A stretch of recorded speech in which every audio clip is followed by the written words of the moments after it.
নমস্কাৰ আপোনালোকে চাবলৈ আৰম্ভ কৰিছে নিউজ নাও আৰু মই অনুপম বৰা।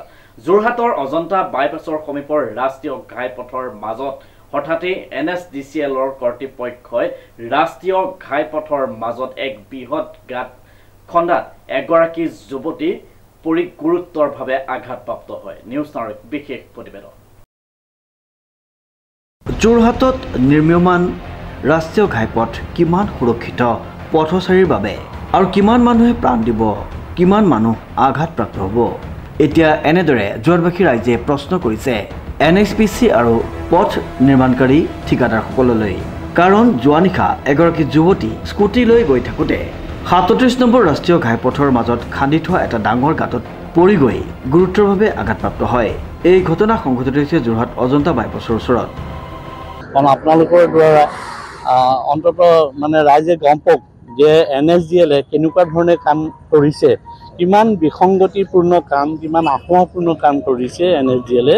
গতিকে তাৰ ওপৰতে মই আপোনালোক যেতিয়া আহিছে মই দুআষাৰ ক'বলৈ আগবাঢ়িছোঁ যে আপোনালোকে দেখিছে যে এইখিনিত আমাৰ এইটো জেগাত বিশেষকৈ আমাৰ অজন্তা বাইপাছৰ যিখন উৰণীয়া সেতুৰ পৰা যিখন পশ্চিম ফালে যিখিনি গৈছে, গতিকে সেইফালে যাওঁতে আপোনালোকে চাব যে তাৰ সৰ্বপ্ৰথম আমি উৰণীয়া সেতু আজি শুভাৰম্ভ কৰা আজি বেছি দিন হোৱা নাই, 3-4 মাহমান হৈছে।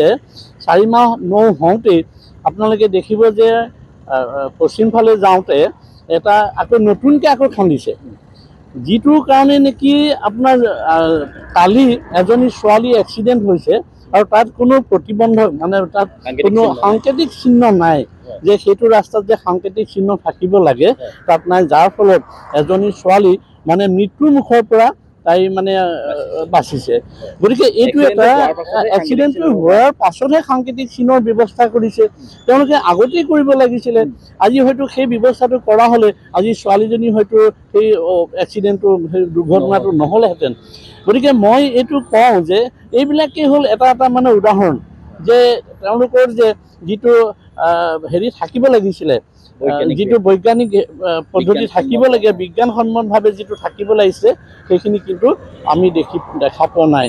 ইয়াৰ উপৰি আপোনালোকে দেখিব যিখিনি আপোনাৰ ফুটপাথ বনাইছে, ফুটপাথৰ আপোনাৰ তাত যিখিনি পানী জমা হয় সেই পানীখিনি যাবৰ কাৰণে ড্ৰেইনলৈ আপোনাৰ যিটো ধৰণে যিখিনি হোল ছিষ্টেম কৰিব লাগিছিলে সেইখিনি কিন্তু পৰিলক্ষিত হোৱা নাই। গতিকে যিটো কাৰণে নেকি আমাৰ এই ৰাস্তাবিলাক যদি পানীটো জমা হৈ থাকে তেতিয়াহ'লে অসমৰ ৰাস্তা এনেও আমাৰ মানে বৰষুণৰ এনেও বেছি, গতিকে ৰাস্তাবিলাক খুব সোনকালে বেয়া হৈ যাব। উল্লেখযোগ্য যে 37 নম্বৰ ৰাষ্ট্ৰীয় ঘাইপথৰ মাজত হঠাতে এনেদৰে কোনো সংকেত চিহ্ন নথকাৰ বাবে এনেধৰণৰ ঘটনা দৈনিক সংঘটিত হৈছে। লগতে বৰষুণ দিয়াৰ পাছত পানী কাষত থকা ড্ৰেইনলৈ যাব নোৱাৰাৰ বাবে ৰাস্তাত পানী জমা হৈ ভীষণ অসুবিধাত পৰে পথচাৰীসকল। 4 লেনযুক্ত পথ নিৰ্মাণ কৰিবলৈ লোৱাৰ পৰাই সীমাহীন দুৰ্ঘটনা সংঘটিত হ'ল, বহু লোক আঘাতপ্ৰাপ্ত হ'ল, বহু নিহত হ'ল। তাৰ পাছতো বিভাগটোৰ গা লৰা নাই বুলি গুৰুতৰ অভিযোগ আনিছে সচেতন মহলে। সকলোকে মোৰ শুভেচ্ছা থাকিলে ভাল লাগিছে আপোনালোকক লগ পাই। আজি মানে কি হ'ল, ৰাতিপুৱা হঠাতে আমি সদায় য়োগালৈ যাওঁ। আমি আজি উঠি পেলাই যাবলৈ গৈছোঁ তো ৰাস্তা বিচাৰি ফুৰিছোঁ, ক'তো ৰাস্তা নাই যাবলৈ। ইফালে গাঁত খানে যাৰ যেতিয়াই মন যায় মানে তেতিয়াই আৰু আহি পেলাই ৰুলাৰ লৈ পেলাই খান্দি আছে। এনেকৈতো আমাৰ দিগদাৰ হৈছে। কালি এজনী ছোৱালী ইয়াত এক্সিডেণ্ট হৈছে, ইয়াত এক্সিডেণ্ট মানে হৈয়ে থাকে, ইটোৰ পিছত সিটো এক্সিডেণ্ট হৈয়ে থাকে। এতিয়া যাৰ যেতিয়াই মন যায় আহি পেলাই খান্দি আছে।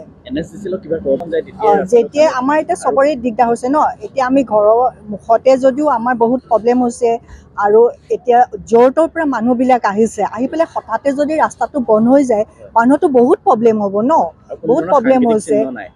কোনো কিবা এটা বোলে চিন দি থৈছে তেতিয়াও বেলেগ কথা, আহিলে ফিটা দুডাল মাৰিলে আৰু বাছ ৰাস্তা খান্দাত লাগিছে। আমিও হঠাতে দেখি পেলাই মানে আচৰিত হ'লোঁ। আমি এতিয়া কোনফালে যাওঁ, বগাই মেলি কোনোবা ফালে গৈ পেলাই আৰু আমি যোগাসনত মানে বহিছোঁগৈ। আৰু আমি চবেই আলোচনা কৰিছোঁ এইটোতো ভাল হোৱা নাই ন, আৰু গোটেইখিনি বয়সস্থ মানুহ আহে য়োগা কৰিবলৈ ৰাতিপুৱাই, কোনোফালে যদি ৰাস্তা নাপায় ঘূৰি ফুৰিবলগীয়া হয়, কিবা এটা আগতীয়াকৈ চিন তিন দি লওক তাৰপিছতে কৰক, তেতিয়াও মানে শান্তি ন, মানে ৰাইজৰ ভাল হয়।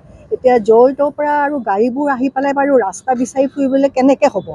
পশ্চিম যোৰহাটৰ এইটো ৰাস্তাই বৰ মানে ইমানেই বেছি ৰাস্তাটো বনোৱাৰ পৰা এক্সিডেণ্ট ইমানেই বেছি হৈছে বহুত মানুহ মানে ইয়াত পৰি থাকে আৰু এক্সিডেণ্ট হৈ ত'ত খুনিয়াই গাড়ীয়ে মানে ৰাস্তা বিচাৰিয়ে নাপায় কি কৰিব তেনেকুৱা হৈছে অনুপম বৰাৰ ৰিপৰ্ট নিউজ নাও